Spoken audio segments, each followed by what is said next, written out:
ഇന്നലെ Indian express പത്രത്തിനകത്ത് BJPയുടെ RSSന്റെ basically അദ്ദേഹം RSSന്റെ നേതാവാണ് റാം മാധവ്. അദ്ദേഹം കുറച്ച് നാൾ RSSന്റെ സ്പോക്സ് പേഴ്സൺ ആയിരുന്നു.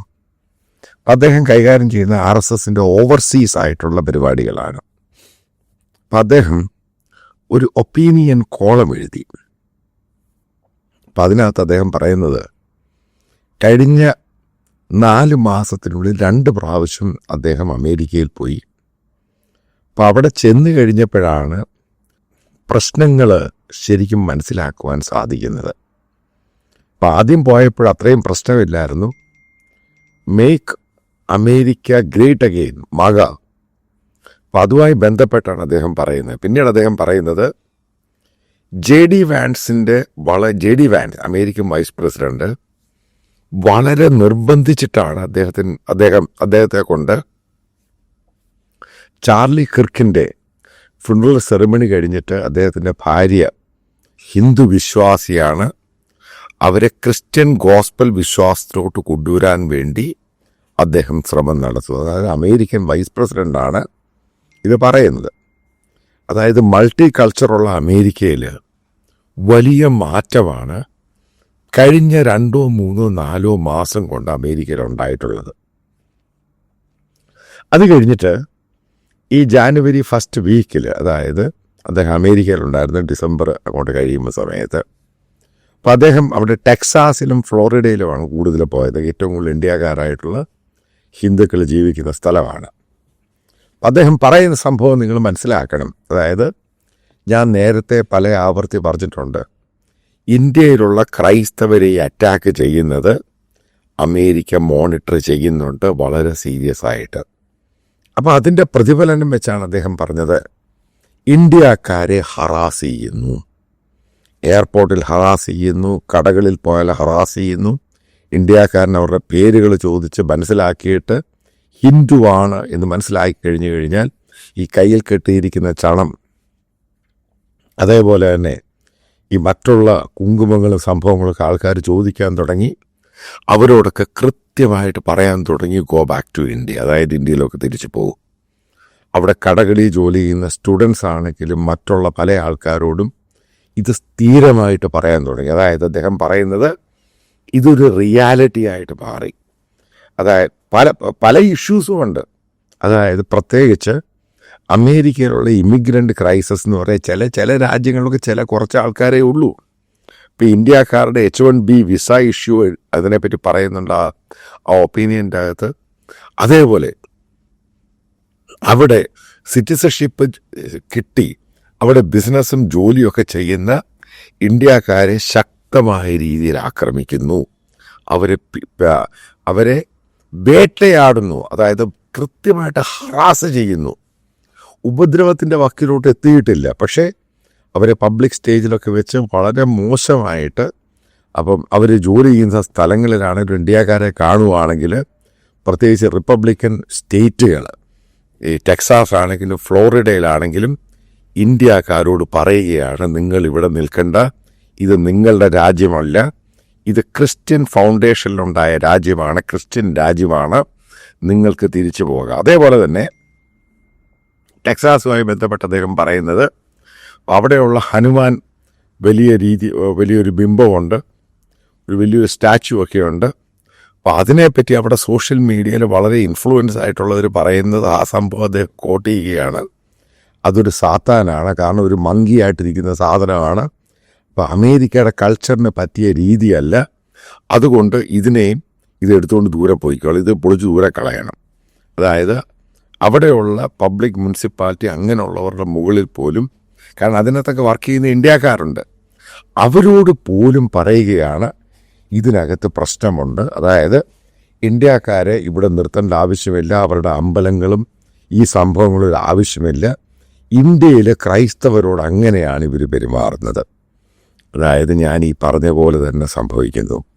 ഇന്ത്യക്കാർക്കെതിരെ, പ്രത്യേകിച്ച് ഹിന്ദു കമ്മ്യൂണിറ്റിക്കെതിരെ അമേരിക്കയിൽ വ്യാപകമായിട്ട് ഹറാസ് ചെയ്യുന്നു, അവരെ അറ്റാക്ക് ചെയ്യാൻ ശ്രമിക്കുന്നു, അവരോട് പറഞ്ഞു തിരിച്ച് ഇന്ത്യയിൽ പോകാൻ. ഇപ്പം ഈ ആർട്ടിക്കിളിനകത്ത് അദ്ദേഹം പറയുന്നത് അമേരിക്ക ഗ്രേറ്റ് അഗെയിൻ, അതിൻ്റെ ഭാഗമായിട്ട് എല്ലാ രീതിയിൽ വെർട്ടിക്കൽസിലോട്ടും ഇന്ത്യക്കാർക്കെതിരെ, പ്രത്യേകിച്ച് ഹിന്ദു കമ്മ്യൂണിറ്റിയിലുള്ളവരെ അവരെ ടാർഗറ്റ് ചെയ്യാൻ തുടങ്ങി. ഇത് തന്നെയാണ് ഞാൻ പല ആവർത്തി പറഞ്ഞത്. ഈ ട്രേഡ് ഡീലുമായി ബന്ധപ്പെട്ടൊക്കെ ഇനിഷ്യലി അവിടെയുള്ള ഇന്ത്യക്കാർ അദ്ദേഹത്തിൻ്റെ ലേഖനത്തിൽ പറയുന്നതാണ്. അതായത് ഇന്ത്യയുടെ ഡൊമസ്റ്റിക് ആവശ്യങ്ങളെ മുൻനിർത്തി അമേരിക്കയുമായിട്ട് കോംപ്രമൈസ് ചെയ്യണ്ട എന്നൊക്കെ പറഞ്ഞ പല ഹിന്ദു സംഘടനകൾ. മനസ്സിലാക്കുക, ഇന്ത്യ ഫൗണ്ടേഷനുണ്ട്, ഇന്ത്യ ഹിന്ദു ഓർഗനൈസേഷനുണ്ട്. ഇതൊക്കെ വളരെ ആക്റ്റീവാണ് അമേരിക്കയിൽ. അപ്പോൾ അവരുമായിട്ടൊക്കെ ഇൻട്രാക്ട് ചെയ്തിട്ട് തന്നെയാണ് അദ്ദേഹം പറയുന്നത് പഴയ അമേരിക്ക അല്ല ഇപ്പോഴത്തെ അമേരിക്ക. അതായത് ഇന്ത്യയിലുള്ള ക്രൈസ്തവരെ അറ്റാക്ക് ചെയ്തവർ മുഴുവനും കാണുന്നുണ്ട്. അതിൻ്റെ റിഫ്ലക്ഷനും പ്രതിഫലനും സെറ്റ്ബാക്കും ബാക്ക്ലാഷും അവിടെയുള്ള ഹിന്ദുക്കൾ അനുഭവിക്കാൻ തുടങ്ങി. ഇത് തന്നെയാണ് കേരളത്തിലുള്ള പല ആവർത്തി പല വീഡിയോയിലും ഞാൻ തന്നെ പറഞ്ഞത്. നിങ്ങളിത് എക്സൈറ്റ് ചെയ്ത് വലിയ സംഭവമായിട്ട് കഴിഞ്ഞൊരു സമയത്ത്, അതായത് ഒറീസയിൽ ഒരു നായിക് എന്ന് പറഞ്ഞ ഒരു പാസ്റ്റർ, അതായത് അയാൾ IPCയുമായിട്ട് ബന്ധപ്പെട്ട് നിൽക്കുന്ന ഒരാളാണ്. അപ്പം അയാളെ ചെരുപ്പ് മാല അണിയിപ്പിക്കുന്നു. അയാളോട് പ്രാർത്ഥിച്ചുകൊണ്ടിരിക്കുന്ന സമയത്ത് പൊക്കിയെടുത്തുകൊണ്ട് പോയതാണ്. എന്നിട്ട് അയാളെ കൊണ്ട് ചാണകം കഴിപ്പിക്കുന്നു.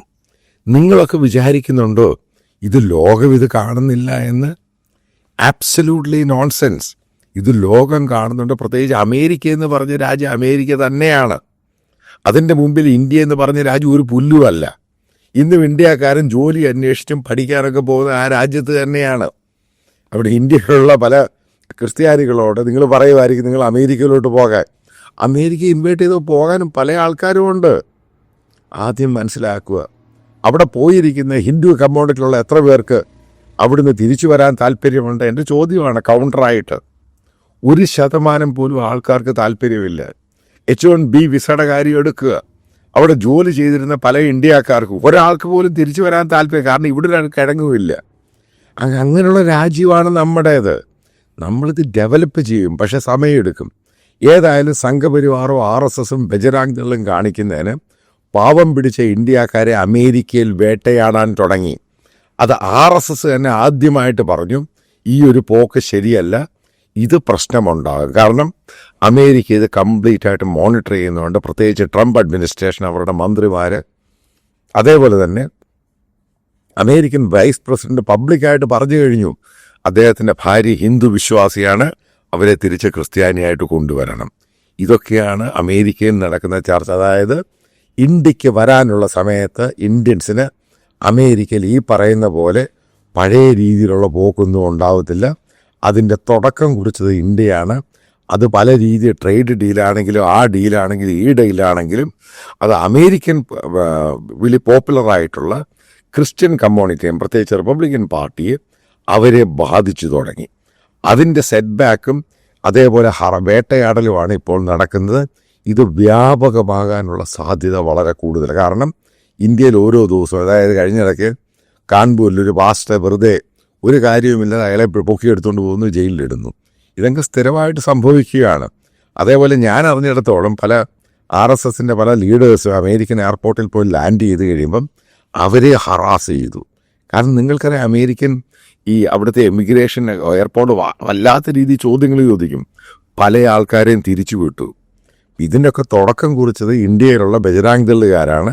അവർ തന്നെ അനുഭവിക്കും. കാരണം ഒരു കാര്യം ഞാൻ കൃത്യമായിട്ട് പറയാൻ, ഈ അടിയും പിടിയും എന്നൊക്കെ പറയുന്നത് ഗ്ലോബൽ ഇഷ്യൂ ആയിട്ട് അങ്ങ് മാറി.